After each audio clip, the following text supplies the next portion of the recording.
We finally did it! Alright guys, welcome to Laughing with the Lovejoys. I'm Frank.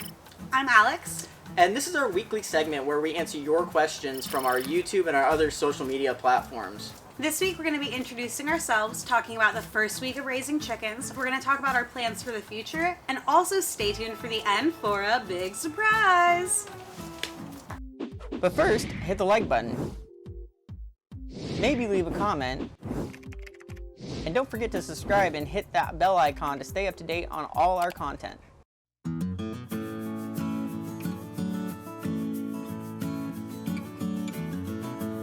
Alright, again, welcome to Laughing with the Lovejoys. First of all, I want to warn you that you may not laugh. We actually think we're a lot funnier than we really are, but we think we're funny, so that's all that matters. So first of all, we're talking chickens, right? So we're going to talk chickens from the first week. We got a couple of questions over this first week, and we'll see how this goes. I'll give the first one to you, Alex. First, what breed did you choose and why? So why did we choose our breed? So we got barred Plymouth Rocks because they end up being a decent sized bird and they lay around 200 eggs a year. So while we'll have them for egg layers throughout the year, at the end we'll be butchering them, so they'll be good for both. Yeah, so this is our very first flock, and we don't have the room to do both a broiler flock and as well a laying flock. And so what we're kind of doing is we're just going to be butchering the birds every year when we go to get a new flock. That way we kind of get the practice. It doesn't really give us that kind of efficiency that we will be getting later on when we can have them for a few years, but it's just going to give us practice doing all of it, both laying and butchering and kind of getting all of that all around. So oh yeah, they're also really docile, so they'll be really good for when our son gets bigger and he can help with little things with the chickens. Okay, so I'll get this one to you too. What do you think after the first week of owning chickens? Like, what are your initial thoughts after a week of owning chickens? I love them. They're so cute. I call them All Nugget. Better than other names. They're a lot of fun. Yeah? Yeah.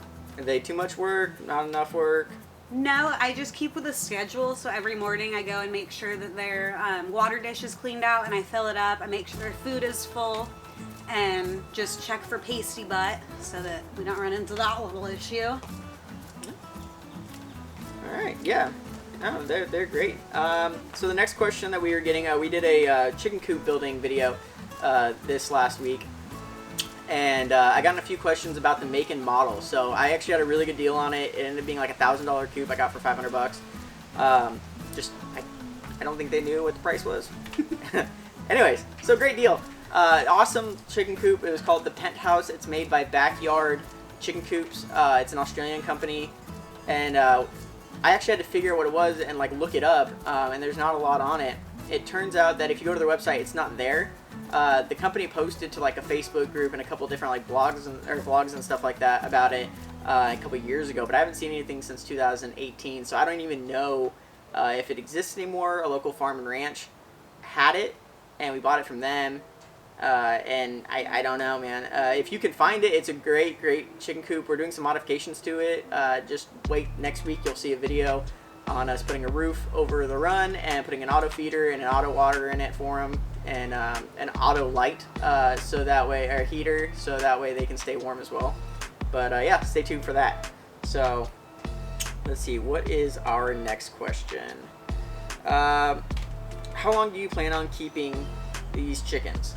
So, like, chickens all together, or like this flock? Because, like, I mean, I think that we're going to be keeping chickens for like from now on. Oh yeah. Like, no matter where we live. We live in the city now, so we're only supposed to have like so many. But when we move out to some property, like, we're gonna have 2 flocks. Yeah. We're gonna have our meat flock and our egg laying flock. We'll be able to also have bigger flocks. We won't only have 7 birds. Yeah. I'm very excited for that. And with the broilers, we'll have a couple of flocks a year versus the egg layers, which we'll have that one flock for like a couple of years, and we'll slowly like replace the hens as we go. But these ones themselves, we're probably going to slaughter come next spring. When we get a new flock. Yeah. We were originally going to get a different breed, but they were kind of hard to find. And thanks, Corona.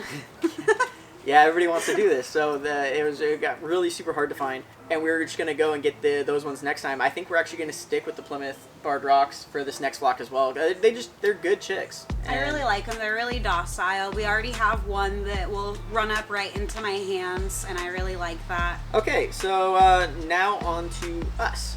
So the first question is somebody had asked us how long we've been married. I know that I say she's my wife or the wifey in our videos. Actually, we're not married yet. We are engaged. She's got the ring.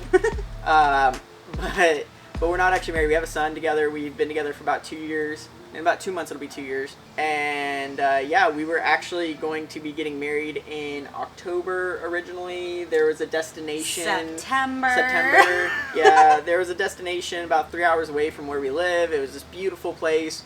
But with the coronavirus, we can't have that big wedding there that we wanted. So we got our money back. Yeah, I don't really want to wait like another year to put the wedding off. So instead, we're just going to do something smaller with like just family. I think it'll be nice though. Yeah, just keep it really like super intimate, immediate family and a couple of close friends, something super small. And then we can use any of the extra money to go back into our homesteading stuff instead of just having a big party for getting married. Mm-hmm. So we basically already are. Yeah. Another question with all this is somebody had asked us how the virus has affected you, and I think that goes back to a comment that I made about this kind of like reinvigorating us into wanting to homestead. For me, I'm an essential employee, so I still have to go to work all the time, and that can get a little scary because I'm literally like, I kind of feel like I'm putting my life on the line every time I have to go to work. And it's for some like big corporation.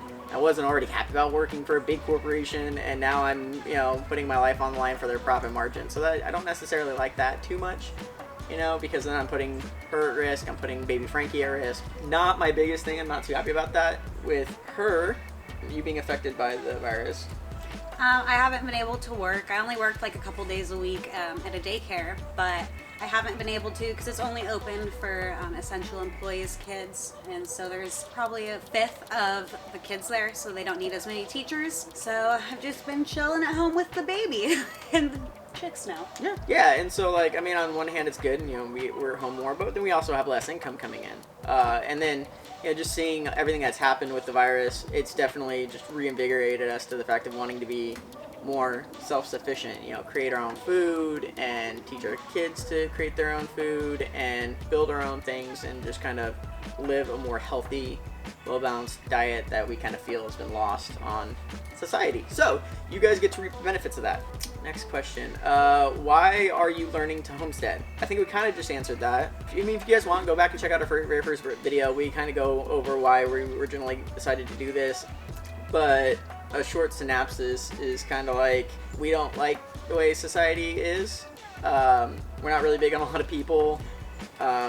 We want to live in a world where we're kind of more responsible for ourselves and for each other, and we want to know that we're making our own food and we know where it's coming from and we know it's healthy. We'd also like our son to know where his food comes from. I would like him to know the eggs come from chickens and not from the store, and same with our meat and our vegetables and stuff. I think it'd be really good for him to learn the responsibility that goes with it as well. Yeah, absolutely. We're trying to kind of raise our kids in a little bit more of an older school mentality of the harder you work, the more luck you have.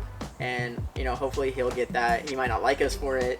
He doesn't have to like us. He won't be sitting on an Xbox all day and then with his tablet or anything like that. But, he'll have a more fulfilling life, I think. And, hopefully one day he'll thank us for it. So maybe he'll be able to take the skills he learns into his life as he gets older.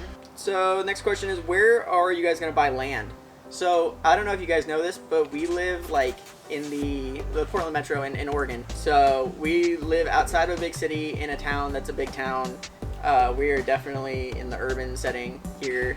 So we looked at a lot of different places. One of the big things, the reason why we were looking for someplace else, for one, it's super expensive here. The other thing is, it's really hard to build a house these days with all the inspections and everything else that goes into it. So we were looking for a place that's a little bit more relaxed on that. Not that we don't want to build a house to code, but we just kind of want to be free to do it ourselves and not have to spend a bunch of money on the government fees and stuff when it doesn't make sense to. So Also, we don't want to have to deal with their time restrictions because they want you to throw up a house in a few months, and we're doing it ourselves. So yeah, we want to that's not going to happen. Yeah, we want to do it all out of pocket and do it debt free. So we need to find some place that's cheap and that we don't have the restrictions in kind of the urban environments like this. So we looked at a few places. There's not too many. I mean, I know that there's places out in West Virginia. There's a few places down in like Oklahoma. And then we have places that, like, I think Idaho was one of the other big ones. And Idaho, we can go up to the mountains. They got some beautiful property out there with a few of the counties that are pretty relaxed. So we can build the code, but we're not going to have all that government oversight. So that's nice. Also, we won't be too far from our family. While we will be moving away, it will be doable to make trips to come see them. So that'll be nice, too. Yeah. So that's why we're probably looking at northern Idaho. That's more than likely somewhere around there. But we'll let you know. And when we go to pick the property, we'll film it, and you guys will get to see kind of generally where we are. You know, get to go on this journey with us. Yeah. Will you build your own home, and do you know how? So yeah, we kind of just answered that. Yeah, like we want to find a place where we can build it, right? We don't want to pay somebody to build it for us. We want to build our forever home with our own 2 hands or 4 hands. Everything we're doing is ourselves. We want to build it. Do we know how? No. Never built a house. I don't know if you can tell. Yeah, I'm classically trained in microelectronics and encryption. Like that's my actual only true education. So I've done some a little bit of construction in the past. I've done some drywall. I've done some renovations. I've done electrical work, and I pick things up really fast. And I mean, we always have YouTube tutorials. Yeah, so. they're everywhere. Yeah, we don't know how, but we'll figure it out, and you guys will get to see our mess ups and our successes. You guys can learn from our mistakes. We're going to be relying on you for a lot of questions and to give us helpful tips to be able to do this the right way. Yeah, maybe if you know how to do something and you see us doing it away and you're like, hey, yeah, did you know you could do it this way? Like, honestly, we're going to try and be as honest with you guys about that as possible. We'll show you when we make our mistakes. We'll tell you, and we will thank you for helping us. The more we can get from you guys to kind of get interactive with us and live with kind of it be part of you guys too, the better it is for all of us. So don't be afraid to make those comments. Don't be afraid to let us know what you guys think. And maybe you've thought of something that we haven't, and that'd be awesome. All right. I think it's time. Yes, it is time for the surprise. We finally did it. So in case you guys don't follow our Instagram or our Facebook, we started talking to architects yesterday morning, and what we're doing right now is we're kind of waiting on them to get back with us for the quote, but we found the house plans that we kind of generally liked. We got with the architects and told them kind of, hey, this is generally good, but we need to change a few things. We need to put in a huge, mud room here, and we need to take a door off a kid's room here. Like, I don't know why a kid needs a door going outside. I don't know. No, they don't. No. So we gave them all of our corrections right now. They're going in and they're figuring it out. And then about 4 to 6 weeks, we'll be getting our house plans back. And when we do, we're going to be sharing those with you guys. We'll go over kind of why it is we did everything, what we're looking for. But yeah, and it's something that's what we're going to share. We're just really excited because even though we don't own the land yet, we don't own the different things, it's a step, and not all of the steps are going to be huge steps, but they all get us where we're going. Yeah, it kind of solidifies our plan to this is what we want, and then it kind of puts that goal in our face. But that's our big surprise. Also, if you guys are big on giveaways, do yourselves a favor and stay tuned this weekend on our Instagram and our Facebook.